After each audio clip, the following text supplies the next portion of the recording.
India سے تین چیزیں بہت زیادہ تعداد میں پاکستان منگوائی جاتی ہیں۔ ایک پان کا پتہ، دوسری آرٹیفیشل جولری اور تیسرا مردے کی راکھ۔ مردے کی راکھ اس لیے منگوائی جاتی ہے کیونکہ جادوگر اسے جادو ٹونے میں استعمال کرتے ہیں۔ آپ اس چیز سے اندازہ لگائیں کہ ہمارے معاشرے میں جادو ٹونا کتنا زیادہ ہو گیا ہے۔ السلام علیکم، بسم اللہ الرحمن الرحیم۔ میرا نام ہے علی خان اور آج کی ویڈیو میں ہم آپ کو جادو ٹونے کی ایک اور سٹوری سنائیں گے کہ کس طرح جادو ٹونے کے ذریعے لوگوں کے گھروں کو تباہ کیا جاتا ہے۔ ایک شخص ہمارے پاس آیا حجامہ کروانے کے لیے۔ ہم پچھلے 7 سال سے حجامہ کر رہے ہیں اور اس میں جادو کا بھی علاج ہے اور ڈیفرنٹ لوگ ہمیں آ کے اپنی سٹوری سناتے ہیں۔ وہ لڑکا جو شاہی قلعے کے اندر فوڈ سٹریٹ ہے وہاں پر شیف تھا اور بہت ہی پائے کا شیف تھا اور بہت اعلیٰ قسم کے کھانے بناتا تھا۔ اس نے کہا کہ ایک دن میں نے ایسے کھانا بنا کے باہر بھیجا تو مجھے ویٹر نے آ کے کہا کہ آپ کو ایک فیملی ہے وہ باہر بلا رہی ہے، اس کو آپ کا کھانا بہت پسند آیا۔ جب وہ باہر گیا تو اس نے دیکھا کہ ایک خوبصورت لڑکی وہاں بیٹھی ہے اور اسے کہتی ہے یہ کھانا آپ نے بنایا؟ اس نے کہا جی میں نے بنایا۔ وہ لڑکا گڈ لکنگ بھی تھا، ہینڈسم بھی تھا، تو اس نے کہا یہ کھانا تو بہت ٹیسٹی بنایا آپ نے، آپ ہمیں اپنا نمبر دے دیں، آپ ہمیں اچھے لگے ہیں۔ تو اس نے کہا کہ ہمیں نمبر دینا الاؤ نہیں ہے۔ یہ کہہ کر وہ واپس اندر چلا گیا۔ جب وہ گھر گیا تو اس لڑکی کے فون آنا شروع ہو گئے کہ آپ مجھ سے دوستی کر لیں، آپ مجھے پسند آئیں، آپ مجھ سے شادی کر لیں۔ تو اس لڑکے نے کہا کہ میں آلریڈی شادی شدہ ہوں، میرے 2 بچے ہیں، میں آپ سے شادی نہیں کر سکتا۔ وہ لڑکی کو اس کی یہ بات بہت بری لگی۔ وہ کافی عرصہ اس کو فون پہ تنگ کرتی رہی، اسے دوستی کرنے کی کوشش کرتی رہی، لیکن اس لڑکے نے اس کو اگنور کر دیا، اگنور کرتا رہا وہ۔ اس کے بعد کچھ عرصے بعد وہ لڑکی جو تھی اس نے فون کرنا بند کر دیا اور وہ جو لڑکا تھا اس کی وائف بیمار ہو گئی۔ 3 مہینے وہ بیمار رہی اور اس کے بعد وہ فوت ہو گئی۔ 3 مہینے بعد اس لڑکی کا دوبارہ فون آیا کہ اب تو تمہاری بیوی فوت ہو گئی ہے، اب تو مجھ سے شادی کر لو۔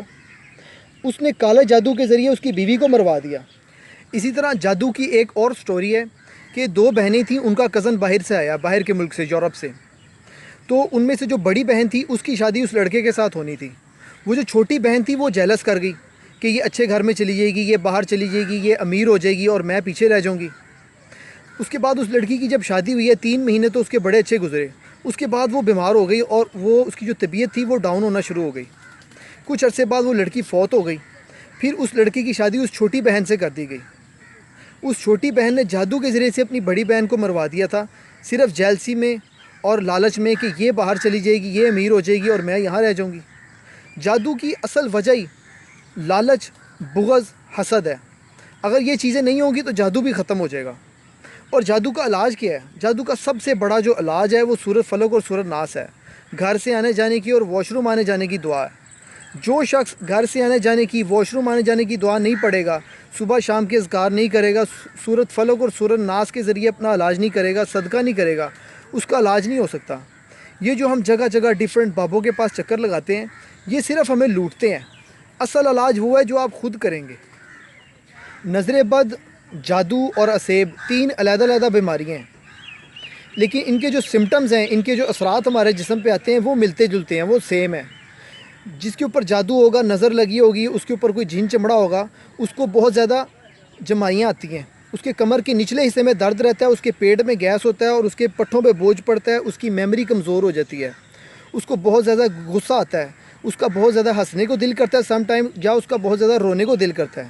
اگر آپ میں یہ تمام سمٹمز موجود ہیں تو جو قرآن و حدیث کے مطابق علاج ہے وہ آپ اپنا علاج شروع کریں تو انشاءاللہ آپ کو لازمی فرق پڑے گا اس سے۔ اور جب کبھی آپ اپنے جادو، نظر بد یا اسیب کا علاج کروانے کے لیے جائیں تو آپ یہ دیکھ لیں کہ جس سے آپ علاج کروانے جا رہے ہیں وہ 1 نمبر بندہ ہے یا 2 نمبر بندہ ہے۔ 2 نمبر بندے کی نشانی یہ ہے کہ جب آپ اس کے پاس علاج کے لیے جائیں گے تو وہ سب سے پہلے آپ کی ماں کا نام بھی پوچھتا ہے، وہ آپ سے کپڑے بھی منگواتا ہے، بال بھی منگواتا ہے، وہ آپ سے صدقہ بھی مانگے گا، بکرے کا، سیری کا اور ڈیفرنٹ چیزوں کے پیسے مانگے گا۔ وہ آپ سے جو آپ سے زیادہ تعداد میں پیسے مانگے وہ لازمی فراڈیا ہوگا۔ جو اللہ کا بندہ ہوگا نا وہ سب سے پہلے آپ سے پوچھے گا تم نماز پڑھتے ہو کہ نہیں، پھر وہ آپ کو صبح شام کی دعائیں سکھائے گا، وہ آپ کا قرآن و حدیث کے مطابق علاج کرے گا اور سم ٹائم تو وہ فری علاج کر دیتے ہیں، لیکن یہ آپ کا فرض بنتا ہے کہ اگر کوئی آپ کا بھلا کرتا ہے تو آپ اس کو پیسے لازمی دیں۔ قرآن پاک میں واضح طور پہ بتایا گیا ہے کہ جادو آپ کا کچھ بھی بگاڑ نہیں سکتا۔ اگر آپ قرآن و حدیث پہ چل رہے ہیں، اگر آپ نبی کریم صلی اللہ علیہ وسلم کی سنت پہ عمل کر رہے ہیں تو جادو آپ کا کچھ بھی بگاڑ نہیں سکتا۔ جادو صرف ان پہ اثر کرتا ہے جو اللہ سے دور ہوتے ہیں۔ یہ تو ناممکن بات ہے کہ اللہ کے بندے پہ جادو ہو جائے۔ جادو کے علاج کے لیے جو مسنون طریقہ ہے اس کے ذریعے اپنا علاج کریں۔ آپ بیری کے پتوں سے نہائیں، نظر بد کا غسل کریں، صبح شام کے اذکار کریں اور زیادہ سے زیادہ سورۃ فلق اور سورۃ ناس پڑھیں تو آپ کا جادو لازمی ٹوٹ جائے گا۔ آپ اس ویڈیو کو آگے بھی شیئر کریں تاکہ لوگوں کو اس سے فائدہ ہو۔ السلام علیکم، جزاک اللہ خیرن۔